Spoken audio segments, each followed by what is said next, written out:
ಸ್ವಾಗತ. ನಾನು ನಿಮ್ಮ PH ನಾಯ್ಕೋಡಿ.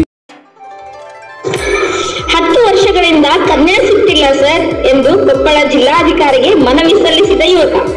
ಕೊಪ್ಪಳ ಜಿಲ್ಲೆಯ ಕನಕಗಿರಿ ಪಟ್ಟಣದ ಯುವಕ ನನಗೆ ಕನ್ಯಾ ಸಿಗ್ತಿಲ್ಲ, ನನಗೆ ಕನ್ಯಾ ಹುಡುಕಿ ಕೊಡಿ ಎಂದು ಡಿಸಿಗೆ ಅರ್ಜಿ ಕೊಟ್ಟ ವ್ಯಕ್ತಿ. ಜಿಲ್ಲಾಧಿಕಾರಿಗಳ ಜನಸ್ಪಂದನಾ ಕಾರ್ಯಕ್ರಮದಲ್ಲಿ ವಿಚಿತ್ರ ಘಟನೆ. ಕೊಪ್ಪಳ ಜಿಲ್ಲೆಯ ಕನಕಗಿರಿ ತಾಲೂಕಿನಲ್ಲಿ ನಡೆಯುತ್ತಿರುವ ಜನಸ್ಪಂದನಾ ಕಾರ್ಯಕ್ರಮ.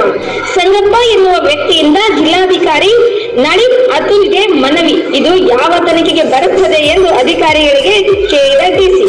10 ವರ್ಷದಿಂದ ಕನ್ಯೆಯನ್ನು ಹುಡುಕುತ್ತಿದ್ದೇನೆ, ನಾನೊಬ್ಬ ರೈತನೆಂದು ಕನ್ಯೆ ಸಿಗುತ್ತಿಲ್ಲ, ಏನೋ ಗೊತ್ತೇ ಇಲ್ಲ. ಒಟ್ಟಾರೆ ನನಗೆ ಕನ್ಯೆ ಬೇಕು. ನಾನು ಒಬ್ಬನೇ ಅಲ್ಲ, ನನ್ನಂತೆ ಕನಕಗಿರಿಯಲ್ಲಿ ನೂರಾರು ಯುವಕರು ಇದ್ದಾರೆ. ದಯವಿಟ್ಟು ಕನ್ಯೆ ಕೊಡ್ಲಿ, ನಮ್ಮ ಬಾಳು ಬೆಳಗ್ಗೆ ಎಂದು ಮನವಿ ಮಾಡಿದ ಸಂಗಪ್ಪ ಈ ಬಗ್ಗೆ ಪರಿಶೀಲನೆ ಮಾಡ್ತೀನಿ ಎಂದು ಯುವಕರ ಮನವಿ ಸ್ವೀಕರಿಸಿದ ಕೊಪ್ಪಳ ಡಿಸಿ.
ಇಲ್ಲ ಸರ್, ನಾವು 10th ಸೆಕೆಂಡ್ ಇಯರ್ ಫೇಲ್ ಆದ್ಮೇಲೆ ಮತ್ತೆ ಯಾವ ಜಾಬ್ ಹುಡುಕಿ ಹೋಗಲ್ಲ.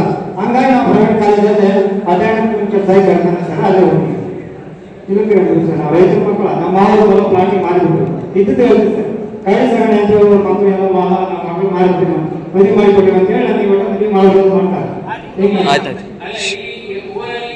ಸಿಗೋಲ್ಲೊಮ್ಮಿಗೆ 10 ವರ್ಷದಿಂದ ಹುಡುಕೊಂಡು ಬಡ ರೈತರ ಮಕ್ಕಳಾಗಿದ್ದರಿಂದ ಕನ್ಯಾ ಸಿಗೋಲ್ಲ. ಈ ಥರದಿಂದ ಗ್ರಾಮ ಮಟ್ಟದಾಗ ಅಜ್ಜಿ ಫಾರ್ಮ್ ಕೊಟ್ಟು ಅವ್ರ ಕಡೆಯಿಂದ ಹೇಳಿದ್ರು. 10 ವರ್ಷ ಆದ ಕನ್ಯಾ ಹುಡುಕೊಂಡು ಒಟ್ಟು ಕನ್ಯಾನ ಯಾರು ಕೊಟ್ಟು